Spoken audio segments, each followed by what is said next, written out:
All right, everybody, do I have your permission to record this lecture from this point forward? Yes. All right, thank you, ladies. Okay, everybody, so we're looking at quadratic functions, okay? And guys, when we talk about a quadratic function is in the form of f of x equals to ax squared plus bx plus c. Now, we can easily change this into an equation. How do we change it into an equation? We just replace f of x with y. So y equals to ax squared plus bx plus c, guys, is an equation. Now, f of x equal to would be the function. So in order to have a quadratic, guys, you must have your x squared term. You have to have an x squared term here. So if you don't have an x squared term, you would not have a quadratic, which means the a value here, the number in front of x squared, cannot equal to 0. If it's equal to 0, guys, you no longer have a quadratic, because when you multiply by 0, what do you get? 0. Okay. So one of the questions I asked you guys was, if I were to give you an equation, how would you tell whether or not the graph of that equation or the graph of that function is going to open up or down? For example, if I were to give you guys x squared plus 2x minus 3, guys, and I were to ask you, if I were to go ahead and graph this, which direction would the graph open? Would it open up? Would the parabola open up? Or would the parabola open down? That's the question, guys. Would the parabola open up? Or would the parabola open down? Okay? So guys, what do you think? Do you guys know? Anybody? All right, guys. So let me tell you this one, okay? Because it seems like you guys might not know. So to determine the direction of opening, which way a parabola is going to open up, you're going to look at the x squared term. Whatever the x squared term is, you look at it. If it is positive, guys, that means that the graph is going to open up. Meaning when you sketch your graph, your parabola, it's going to look something like this, okay? Another way to say this, guys, is that the a value, remember the a value is the number in front of x squared, or the value in front of x squared. If it's greater than 0, that means that it's positive, it's going to open up. So guys, if the x squared is a negative x squared, then that means that it is going to open down. So when you graph it, guys, when you graph it, okay, it would look something like this. Another way of saying that is that a value, again, if the a value is less than 0, yes, the parabola would open down. All right, ladies, your turn. We know the vertex is the turning point. Hopefully, we talked about this earlier. The vertex is the turning point of the graph. So here we are, guys. Quick question. If the parabola is opening up, would we have a maximum value or minimum value at the vertex? All right, ladies, anybody? You can drop it in the chat if you don't want to speak. If the parabola is opening up, guys, if the parabola is opening up, would we have a maximum or minimum value? Drop it in the chat if you don't want to speak. If you want to speak, go ahead and turn on your mic, guys, and let me know. So in other words, this parabola right here, guys, would it have a maximum value or minimum value? Come on, ladies. I know you can do it. Guys, listen to me. The top one? The top one, yes. It would have a minimum. Very good. Excellent. When a parabola is opening up, or if the a value is positive, the a value is greater than 0, yes, you would have a minimum value. And the minimum value, guys, is the y value at the vertex. Why is it the y value? Because, guys, minimum, maximum go up and down, guys. And which axis is the vertical axis? The y-axis is the vertical axis. So when we talk about a minimum value or a maximum value, we're looking at the y value at the vertex. The y value at the vertex. So if the parabola is opening down, guys, then you would have a maximum value at the vertex. And once again, guys, it is the y value at the vertex, okay? So guys, what did I just tell you? Let me recap. I like to recap things, okay? Let me summarize this. So when you're given a quadratic equation, a quadratic function, and the question comes up, is the graph going to open up or is it going to open down? All you need to do, guys, is look at your x squared. If your x squared is positive, it opens up. If your x squared is negative, it opens down. That's how you determine whether or not your graph is going to open up or if it's going to open down, guys, okay? Now, additionally, I want to go ahead and talk about finding the y-intercept, guys, because this is an easy, very easy component to find in regards to these quadratics, okay? Very easy component of the quadratics, guys. All right, so now the y-intercept, guys. Just like the x-intercept, the y-intercept is where a graph intersects the y-axis. Okay? So, in order to find it, guys, this is how you find it, everybody. Let's look. I'm writing it down for you. To find it, you let x equal to 0. In other words, sugar plums, you plug in 0 for x, and then you solve for y. Now, notice I'm saying solve for y, okay? Or you could just find f of 0, evaluate the function for f of 0. Now, guys, I know you guys are a very smart group, okay? Very smart group. If I have a quadratic function, f of x is equal to ax squared plus bx plus c, and I plug in 0 for every x in this function, what would I be left with, guys, if I plug in 0 for every single x in this function? What would I have left over, guys? Tell me what I would have left over. C. Very good. Who was that? Alicia. Oh, very good, Sugar Plum. See, I'm telling you guys, it's such a smart group, okay? Why is that? Because, guys, this cancels out, and all you have left over is C. Alicia, I think you're going to have to go ahead and take the PERT test so you can get into dual enrollment, Sugar Plum, okay? But I'm not sure they'll let you do it before you do geometry. So you might have to do geometry first, but you sound like somebody who needs to do dual enrollment, okay?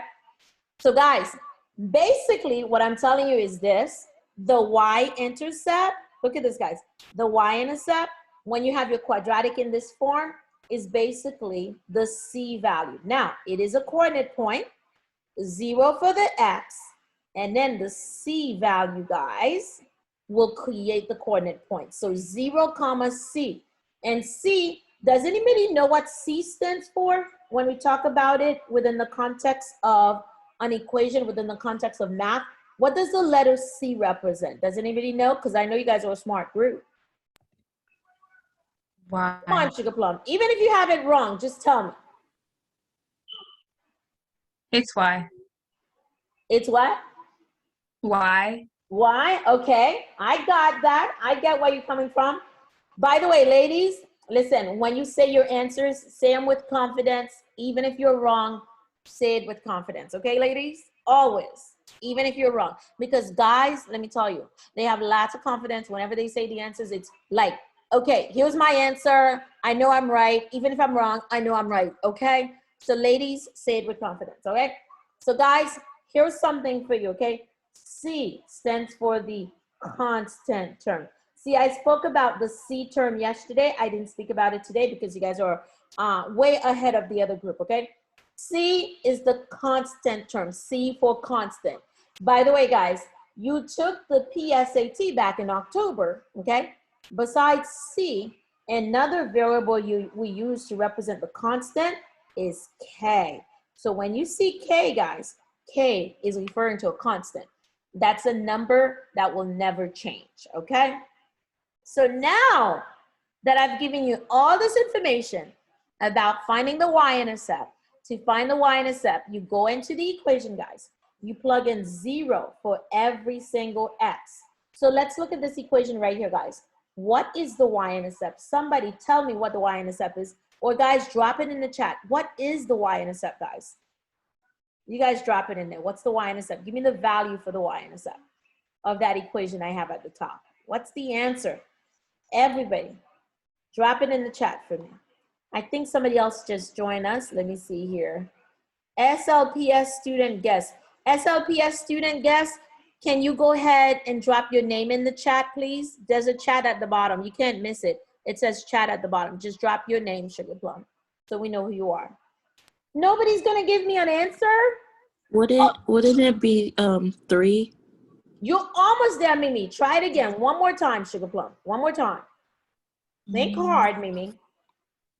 Would it be -3? Yes, Mimi. Yes, girl. Very good. Okay. So guys, look. Okay, this is a little trick I use with my students. So I know if I plug in 0 for all the x terms, all of them are going to disappear or cancel out, meaning they're not even there. So all of these guys will become 0. So once I zero them out, what do you see I have left over? -3. That's your y-intercept, guys. That's it, okay? So I'm gonna erase that, okay? There we go. Oh, hello, Lorvins. Well, see, now I needed to know that because now you're a guy. I was dealing with a whole bunch of young ladies. Now there's a guy joining us. Lorvins, who is your math teacher? Drop it in the chat, Lorvins. Who's your math teacher? Okay? All right, guys. So let me give you a few more equations. Okay, Lorvins, are you a 10th grader or a 9th grader?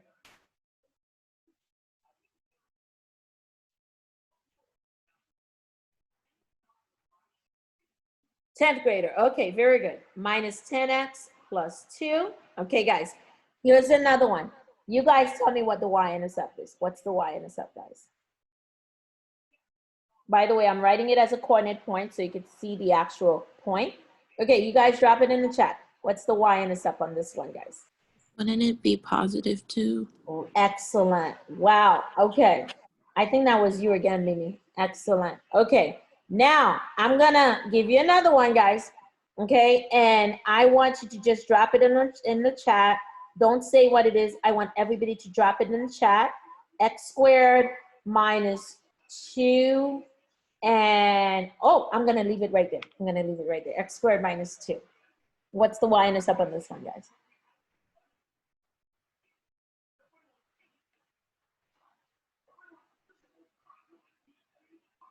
Come on, Sugar Plum, you got this. I see you in there, Mimi. Where's my other ladies at? And Lorvins. Lorvins, come on. Lorvins, how you doing with your math class, Sweetie Pie? Are you okay? How you doing? You can drop it in the chat or you can turn on the mic and talk to me, Lorvins. How you doing? Okay, let me know. How you doing, Sweetie Pie? Nobody else put the answer in there. Come on, ladies. Oh, Elisha, I see you. Elisha, confidence, Elisha. Diana, confidence, okay? Ladies, say it with confidence, okay? Elisha's like, maybe 0? Maybe? Okay? No, sweetie pie. Just say it with confidence, okay? You can't, all right. I got you, man. I got you. That's why you're here, Sugar Plum. By the way, Lorvins, if you know other people who might need to be in here, the main reason why we're doing this is to get you guys ready for the Algebra 1 and EOC that you guys are going to be taking, which you need to pass for graduation, okay? And so, guys, listen, we're looking for the y-intercept. When we're finding the y-intercept, we plug in 0 for x, or we find f of 0. So if we go into this little equation here, number 2, okay? I'm trying to write number 2 on here. My pen is not writing. And we plug in 0 for every single x, guys. Tell me what we have left over. Look at this, guys. When I plug in that 0, what do I have left over? Okay? Miss Diana, Miss Alicia, what do I have left over, sugar plums? Okay, what happens here? This cancels out, sugar plum. And what do you see is left over? You see it, guys? -2. So that's your y-intercept. -2 is the y-intercept. Yes, Susie, okay? So when you graph this, okay, parabola, it's going to open up, all right? And it is going to intersect the y-axis at 0, -2, sugar plums, all right? So Lorvins, you missed a little bit of this. So let me recap for Lorvins and everybody else who didn't get it. I basically talked about two things here, guys. First and foremost, when you're given a quadratic is a second degree function.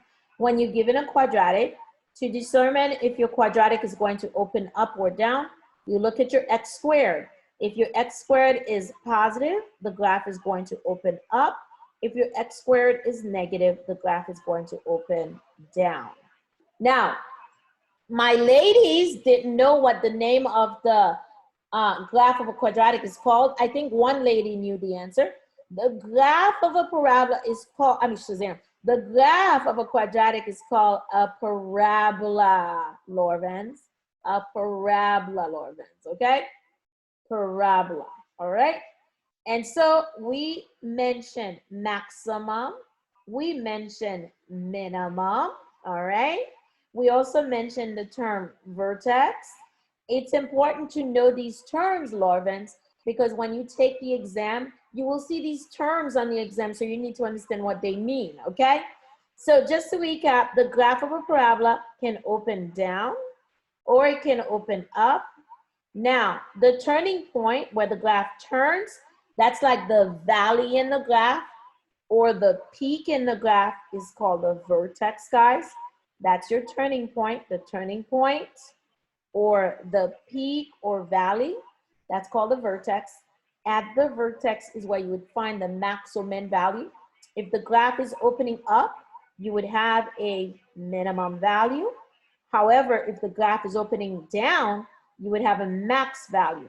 And the max value, Lorvins, is always the y value at the vertex.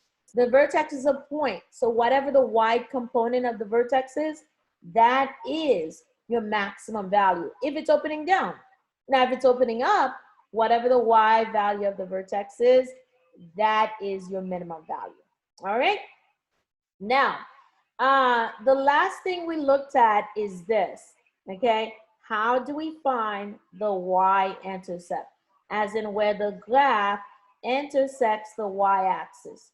To determine where the graph intersects the y-axis, we plug in 0. We replace all the x's with 0. Plug in 0 for x. Substitute 0 in there for x for every single x. So you go in here, plug in 0 for every single x, guys, and lo and behold, all these terms, they cancel out, and what do you have left over? -3. So -3 is your y-intercept. Now, as a coordinate point, it would be 0 for x because we plugged in 0 for x. And what did we get out? We got out -3, okay? Now, I think I'm gonna do one more thing and I'm gonna stop, guys, because this was supposed to go until 6 p.m. and I'm slightly past the 6 p.m. because I had technical issues. So I am going to just do one last thing. Now, earlier I asked you guys, if you have an equation, and they ask you to find the zeros, guys. Find the zeros. Find the zeros. Remember the zeros, the roots, the x-intercepts, the solutions, they all mean the exact same thing, guys. What are the answers to this polynomial? What are the answers to this quadratic? So to find the zeros, guys, listen to this. We take the entire equation, we set it equal to 0, and then we factor it. Do you guys know how to factor? Oh, Mimi, I see you, Mimi. Okay, Mimi, hold on to that thought, guys. Okay, Mimi just dropped something in the chat. I think Mimi might be ahead of everybody here. Do you guys know how to factor? Drop it in the chat. Yes or no, guys? Do you know how to factor? Did your teachers teach you how to factor already? Oh, awesome. Okay, so you guys are going to help me factor this one. We need to factor this one into two binomials. Kind of, sort of. Okay, very good. I'm glad you guys are being honest with me. I appreciate your honesty, guys, because that will tell me what I need to work on with you guys. Like factoring, some of you are saying, I sort of understand it, so I need to emphasize the factoring a little bit more. So guys, to find the solutions to this problem, the x-intercepts, the roots, the zeros, sugar plums, okay? We gotta factor this into two binomials, okay? Now, this is on x squared right here, but this pen of mine is not writing, that's x squared. So to factor this, guys, we're going to split up x squared into x times x. All right, now I want you to notice something, guys. This is negative, okay? We're going to have to split up this number into two numbers that multiply to give us -3, and they add to give us a +2. Now, because the 3 is negative, when you multiply two numbers to get a negative, guys, one of them has to be a positive, one of them has to be a negative, okay? One has to be a positive, one has to be a negative. I'm setting it up for you guys. So now you have to ask yourself the question, what two numbers multiply to give me -3, add to give me +2? Now, here's another way you could say it, guys. Here's another little trick. What two numbers multiply to give me +3, and when I subtract them, I get 2. That's easy, guys. So what numbers multiply to give you 3, guys? Somebody turn on the mic and tell me. 1 and 3. 1 and 3. And then if 1 times 3 gives you 3, then that means that 3 minus 1, guys, will give you your +2, the middle term. So the factors you need are 3 and 1 or 1 and 3. It doesn't matter.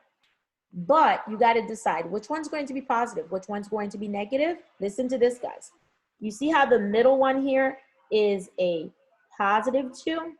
So then it means that the larger number has the same sign as the middle term. So because 3 is the larger number, 3 becomes positive and the 1 becomes a negative. And the beautiful thing about this, guys, you can check it. I'm just doing this one with you. Next time we'll talk about it some more. Now that you have your factors, okay, here's the easiest part of this entire problem, guys. You gotta find the answers. You gotta find the zeros. How do you find the zeros? Here's the question you have to ask yourself, guys. I'm gonna write it down for you, okay? You have to ask this question. What number, okay, can I plug into the parentheses for x to make the parentheses equal to 0? What number will make the parentheses 0? So let's make it a little bit more precise because I don't have enough room to write it down. If we go to this one right here, guys, okay, what number minus 1 will make that parentheses 0? +1. There's one of your zeros, okay? So if you plug in a 1 in here, 1 minus 1 is 0. 0 times anything gives you 0. Okay, let's go to the other parentheses, guys. For the other parentheses, what number plus 3 will make this equal to 0? -3. So guys, somebody had already given me the answer, okay? Now, that was Mimi who gave me the answer. The only thing is, Mimi, you put those parentheses there, girl. You got to be careful with those parentheses. Once you put parentheses around something like that, it means that you have a point or you're writing interval notation. So Mimi, the best way to reflect that is with set notation. I hope that's what you were trying to do and you just couldn't figure it out.